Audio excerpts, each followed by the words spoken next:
been 5 months since the final voyage of the rescue ship Aquarius. But 3,000 nautical miles from Italy in Szczecin, Poland, MSF and SOS Mediterranee are launching a new mission.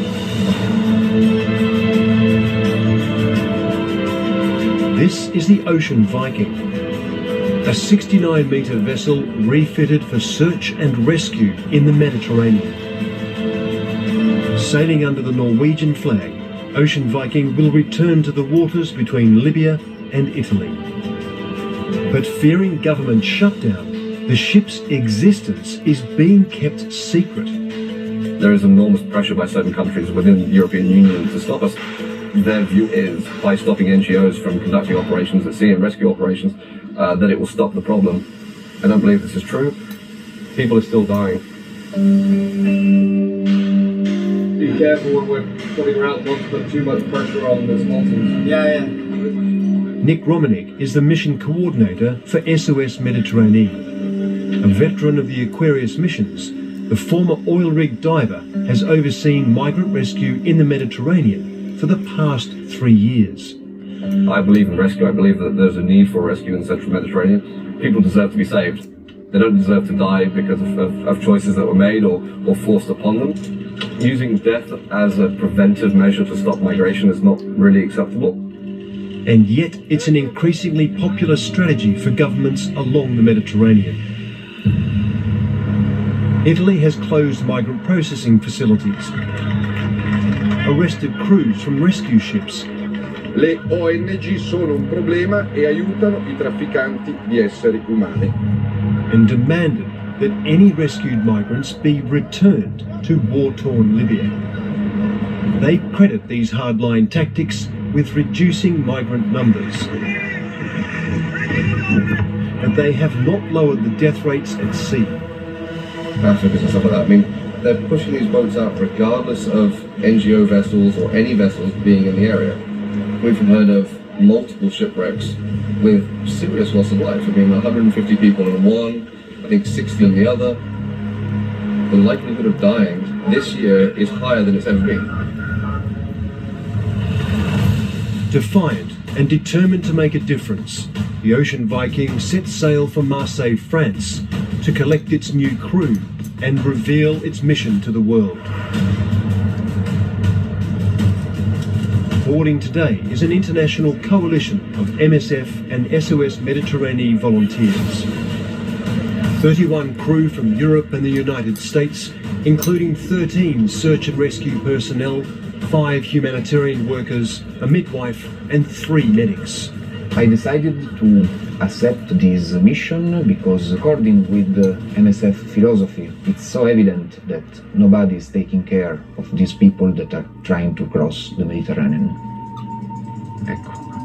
Joining the medical team, Italian Dr. Luca is a man troubled by his nation's anti-immigrant stance. I see a lot of frustration in general, a lot of fear, a lot of mental closure. This part of the world needs to gain again the heart that we missed a bit. Okay. Most people that we have on board will have been detained for long periods of time in Libya. Dublin-born Yuka leads the humanitarian team. This is her first Mediterranean mission. It's going to be quite intense. It's the reality of who we're going to be surrounded by, and the men, the women, the children that we're going to be talking to, and the things that they've gone through. I don't know how ready I am for it's going to be quite heavy.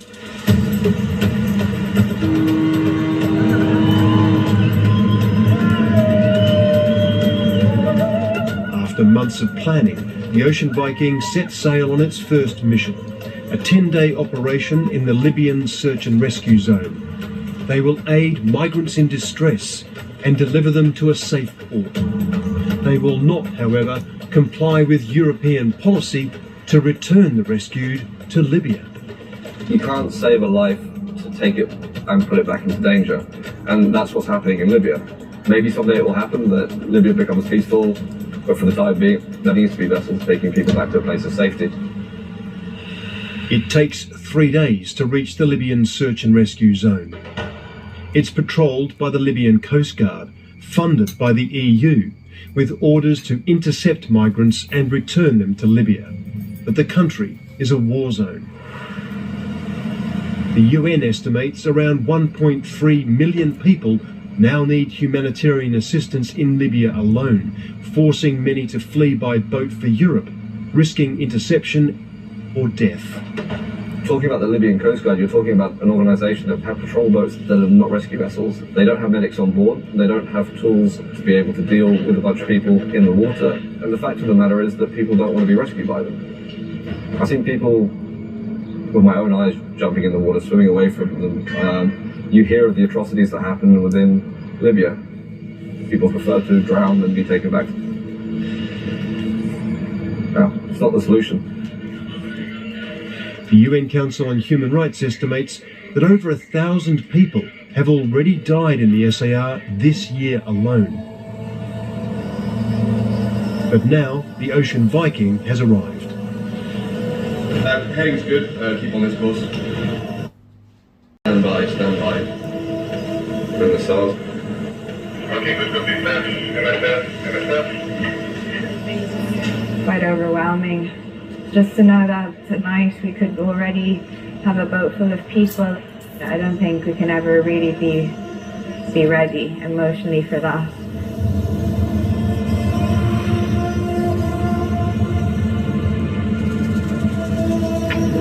Give me an estimated range.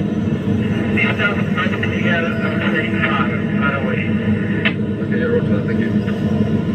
It's 10 p.m. and Nick has received a troubling alert.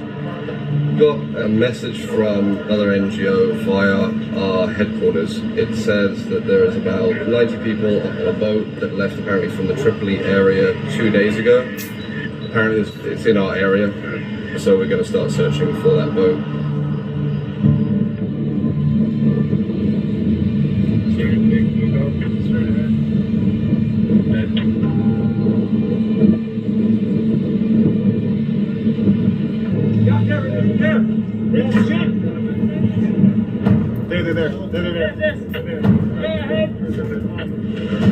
We have a visual of a potential target. They're all stand by for rescue. Responding to the light on the horizon, all teams are put on standby. Nick attempts to notify the Libyan Coast Guard to coordinate a search operation. It's not even ringing right now. Under maritime law, any ship can help conduct a rescue, but they must first inform authorities. Libya isn't answering. Yes, good evening. This is Ocean Viking. Nick now seeks instruction from the nearest European Rescue Coordination Centre in Italy. I have tried to contact Libyan Coast Guard, but for some reason I can't get through to them. They tell him to contact Libya. So I've called, sent one email, and VHF, and for whatever reason, they're not answering. Now, Nick has only one option. Easy 1 and 2. Green light.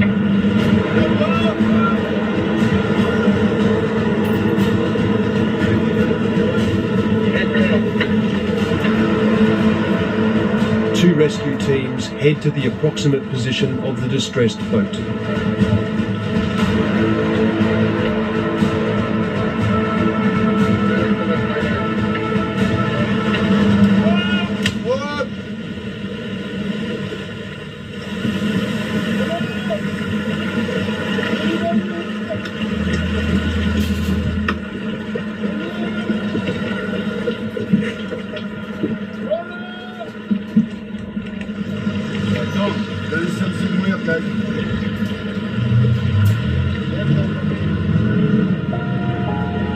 With no response from the distressed boat, the search area is widened. Easy 1 to easy 2. I don't have a visual yet, so if you have one, please step in. After an hour, Easy 1 and 2. Come back to Ocean Viking. Come back to Ocean Viking. the decision is made to abort. It was weird. We thought we had a target, and there was nothing. I don't know what the condition of that boat's going to be if we find it. If we find it.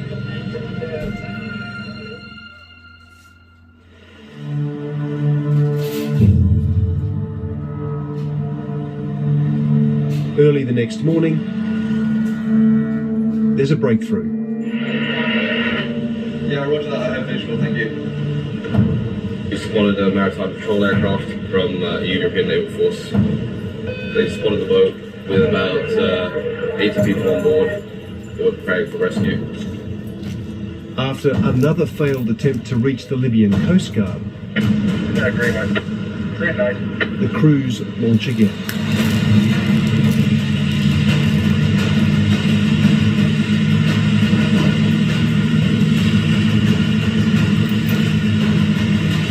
This time, they reach their target. We are a humanitarian organization, okay? We are here to help you. In 2 minutes, everybody's going to be on this ship, okay? Okay, go. Rescue boats follow strict protocol. Okay, guys, stay calm like that. It's very good, okay? Any sudden move could mean dozens in the water, and most of them can't swim.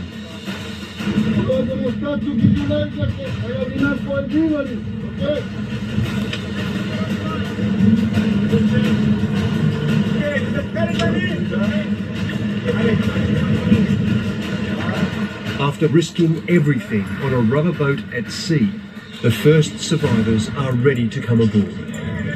Nice and slowly, situation. Listen to the rudder now, okay?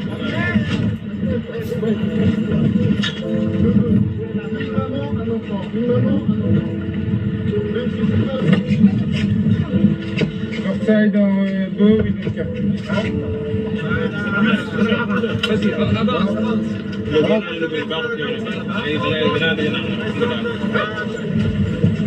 Have to reposition.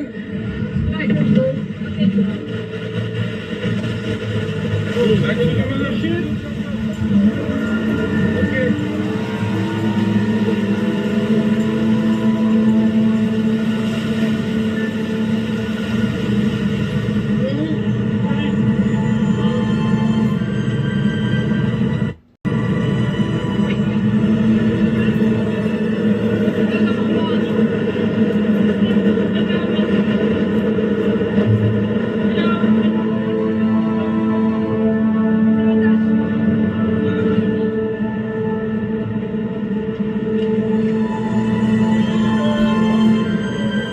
The Ocean Viking's first rescue is now complete.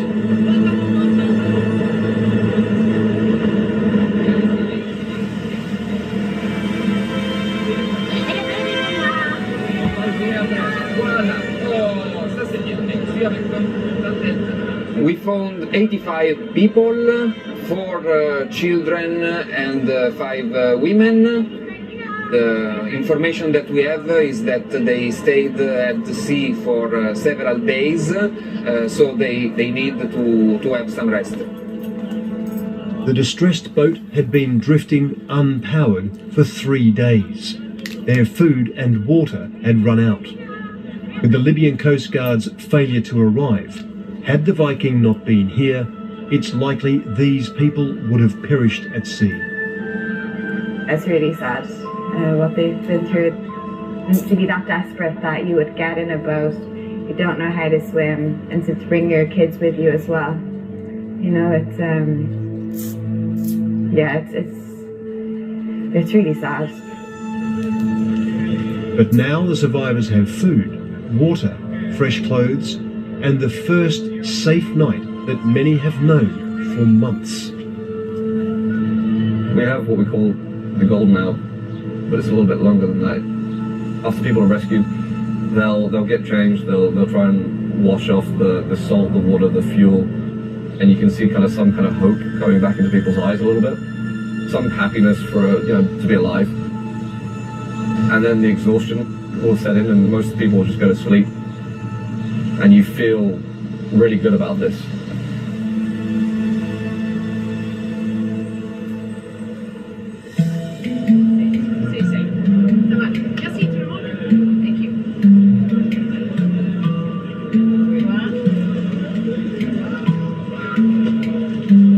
next morning, the crew focuses on caring for the rescued migrants. Boarded, there is two like that. You can eat it cold or warm.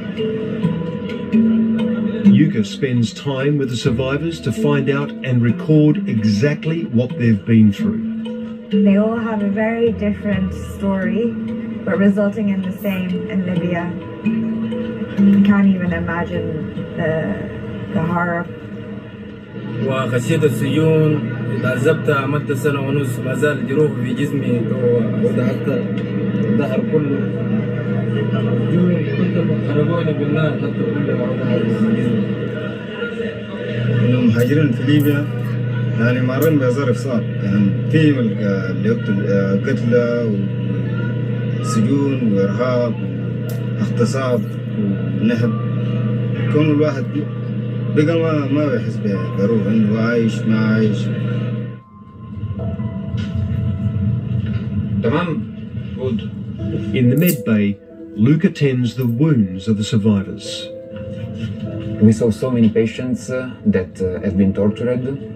We could see signs of electrical shock, beating with sticks or with the back of the gun.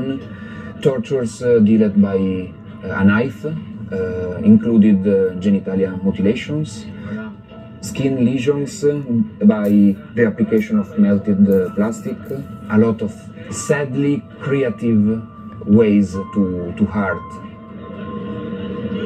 That's how bad it is where they're coming from. They would rather risk dying at sea than go on suffering like that.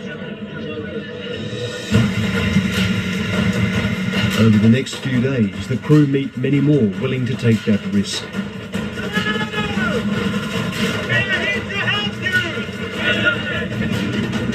They respond to 3 more boats in distress in as many days.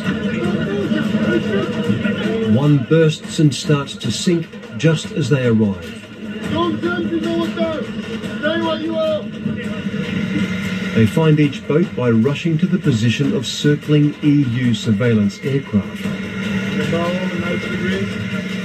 Shockingly, the planes only contact the Ocean Viking for one of the 4 boats spotted in distress.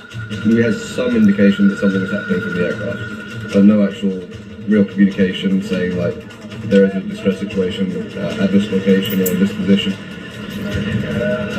And yet, the instructions from the Italian Rescue Coordination Centre are always the same. Yes, sir. I have tried to contact the Libyan authorities for the last 5 days. They have not responded once or picked up the phone. Who should I call? Who would you recommend me to contact? But right now, the crew has a more pressing problem.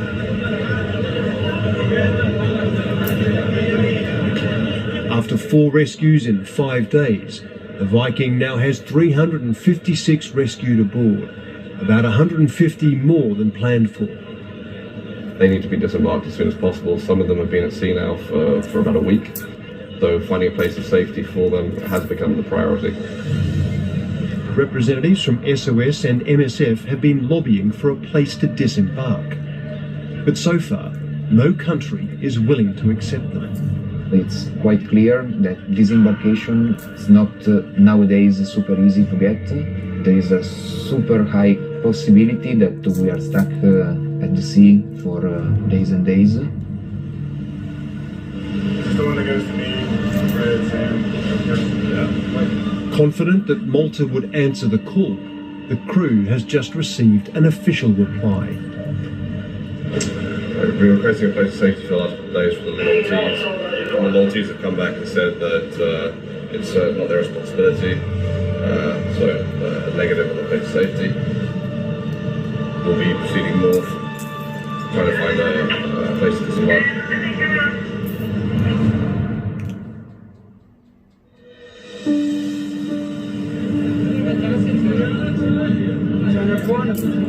It's now been 7 days since Malta's refusal to disembark the 356 migrants aboard the Ocean Viking.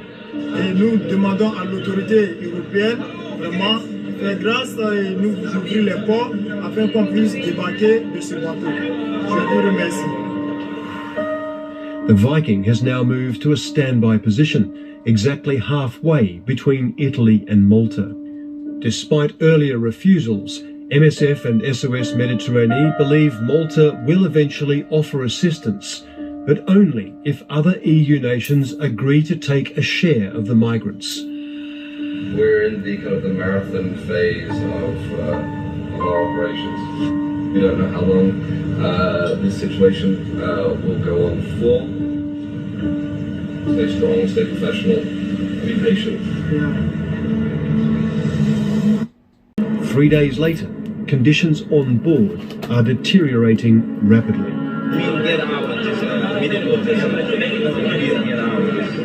After planning to spend just 10 days in the SAR, it's now been 13 days since the first rescue.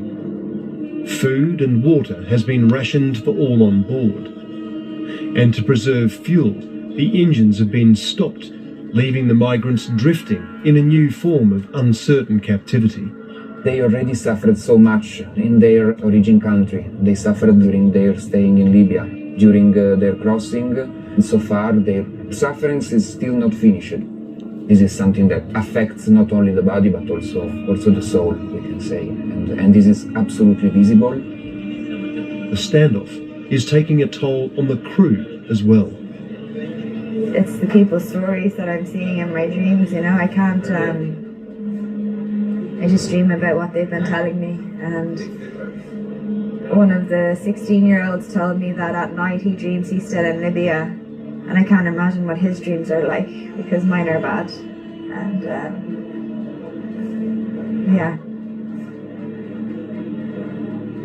I just can't imagine what it's like for them.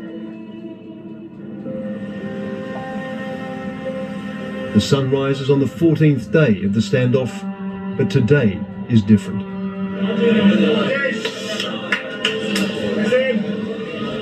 Okay, so I'll say in English, you will say in Arabic and French, okay? It's been a long time, and you've suffered a long time. But we have just received news that we can take you to Malta.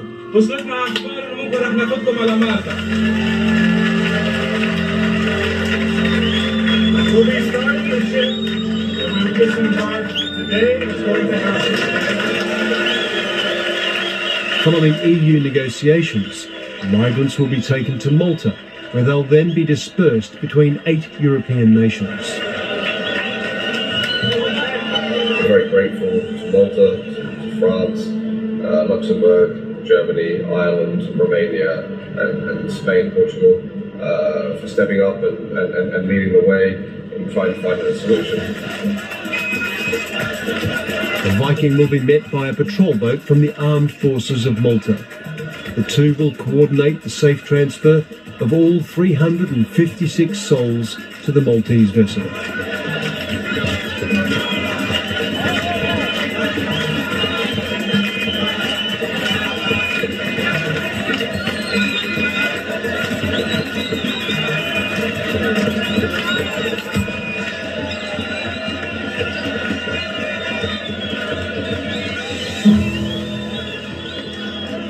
As scheduled, the Maltese patrol boat arrives. Thank you, sir. We'll start with 20 people on board and see how it goes from there. Roger, then go ahead with the transfers. Roger that.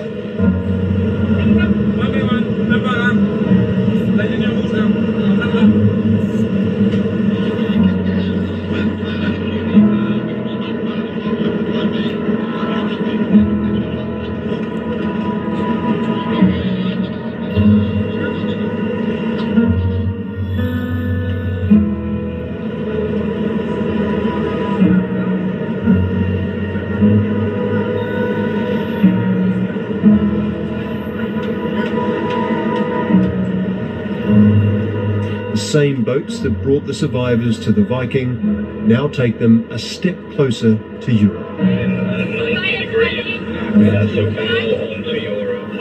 After fleeing sickening inhumanity and risking one of the deadliest crossings on Earth, 356 survivors finally set foot on what is effectively European soil.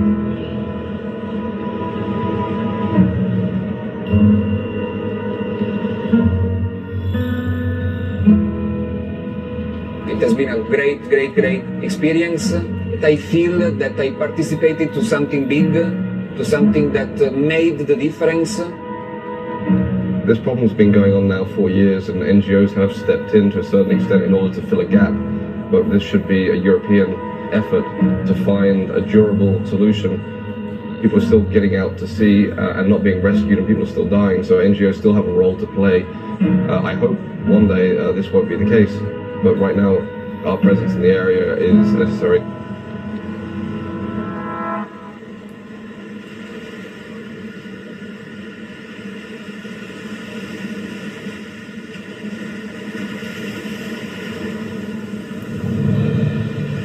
If you'd like to watch any of our stories, Dateline episodes